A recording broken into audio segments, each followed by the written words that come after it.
Welcome back to the Caesars Windsor Pistons wrap. We're up here in the atrium. George and Greg back down to the court as the Pistons beat the Miami Heat 85-69.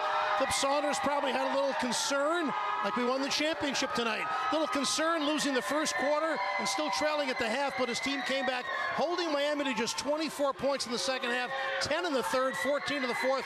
Let's hear what Flip has to say as they come back from losing in Toronto last night on our Comerica's coach's comments. Comerica, we listen, we understand, we make it work. Here's Flip. The game was a little bit closer than that. Getting into your offensive sets at a pace. All right, Flip Saunders. One thing also to mention about Aflalo, not just 4 years of college, but in the summertime, he got to play with all the pros that go out to UCLA, congregate there in the summer, so he's really a cool and collected performer for a rookie. Now, Pat Riley has had a bushel of championships, 5 or 6 at least, I think it's 6 now. This has been a tough year, granted, and he has powered his way through it as best he can. Let's hear what Pat Riley had to say as his Heat fell to 13-59 tonight. We kept the fit. Pat Riley, 4 championships for the Lakers, 1 with Miami. He turned Miami around once. Maybe he can do it again. When we come back, we're going to have more here from the Caesars Windsor Pistons report from the atrium. We're going to go back down to the floor to hear from George and Greg and show you some highlights of tonight's 16-point Piston victory when we return. 21 on the season. We're going to take a break here in the Caesars Windsor Pistons wrap and bring George and Greg back when we return from the Palace of Auburn Hills as Chauncey makes the dish to make nice. It's time to go to work. Let's bring back George Blaha and Greg Kelser.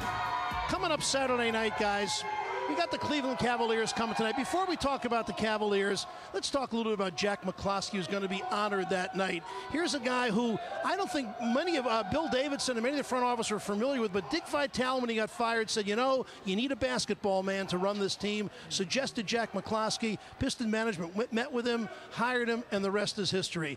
Trader Jack, tell me what you remember is the legacy of Jack McCloskey. He made 2 really gutsy moves now that you bring it up off the top. He traded Bob Lanier almost immediately and got an unknown player named Ron Lee. Couldn't shoot worth a lick, but he said, I want Ron Lee to establish the competitiveness, the aggressiveness. He said he was the most aggressive player he had ever seen anywhere in basketball, and that really, I think, was the start of Trader Jack's legacy. Got a little lucky with Isaiah. Isaiah told Dallas not to take him, and they took Mark Aguirre instead. But let's talk about Cleveland now coming into town.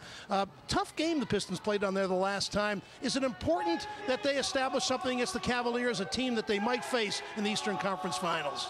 Yes, it is. George, I'm going to trump you one more time. How about Dennis Rodman with 27? That was pretty good, too, wasn't it? That was a great choice. And John Sally was picked that same year.